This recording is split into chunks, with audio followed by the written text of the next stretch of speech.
اور حضرت محلب بن ابی غفرہ رحمۃ اللہ تعالیٰ فرماتے تھے کہ میں ایسے شخص کو ناپسند کرتا ہوں کہ جس کی زبان کو اس کے عمل پر فضیلت حاصل ہو۔ حضرت عبداللہ حنطاکی رحمۃ اللہ تعالیٰ علیہ آپ فرماتے تھے کہ سب سے افضل عبادت باطنی گناہوں کو چھوڑنا ہے۔ پوچھا کہ اس کی وجہ کیا؟ فرمایا اس لیے کہ جب باطنی گناہ ترک کیے جائیں گے تو ایسا شخص ظاہری گناہوں سے زیادہ بچے گا،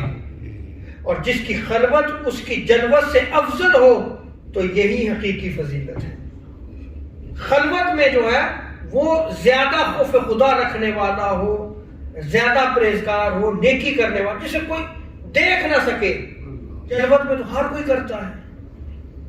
کیونکہ وہ دیکھ رہا ہوتا ہے، ہر کوئی دیکھ رہا ہوتا ہے، اور اس میں نفس کا جو ہے وہ زیادہ ہوتا ہے خطرہ کہ نفس کہے گا تجھے لوگ دیکھ رہے ہیں، تو یہ عمل کر، تو اگر نماز پڑھ رہا ہے لمبی کر دے، لوگ تجھے دیکھ رہے ہیں۔ لیکن وہی نماز جب تم خلوت میں پڑھو تو دیکھو کتنی دیر لگاتے ہیں۔ اس لیے کہ جس کی خلوت اس کی جلوت سے افضل ہو تو یہی حقیقی فضیلت ہے، اور جس کا باطن اور ظاہر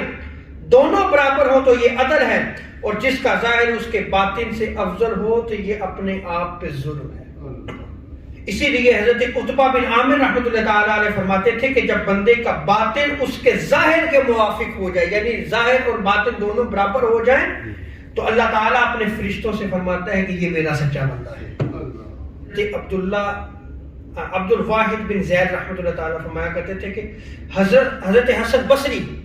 رحمۃ اللہ تعالیٰ علیہ جس مقام تک پہنچے وہاں تک رسائی کی وجہ یہ ہے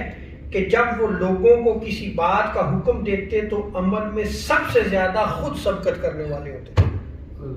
یعنی لوگوں کو بعد میں حکم دیتے پہلے سب سے پہلے خود عمل کیا، سب سے زیادہ آگے ہوتے تھے، اور جب ان کو یعنی لوگوں کو کسی کام سے روکتے تو خود ان کی نسبت جو ہے وہ زیادہ دور بھاگنے والے ہوتے تھے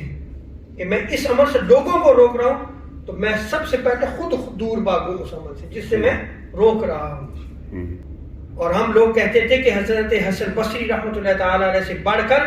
کسی شخص کو نہیں دیکھا جس کا باطن اس کے ظاہر سے زیادہ اچھا ہو۔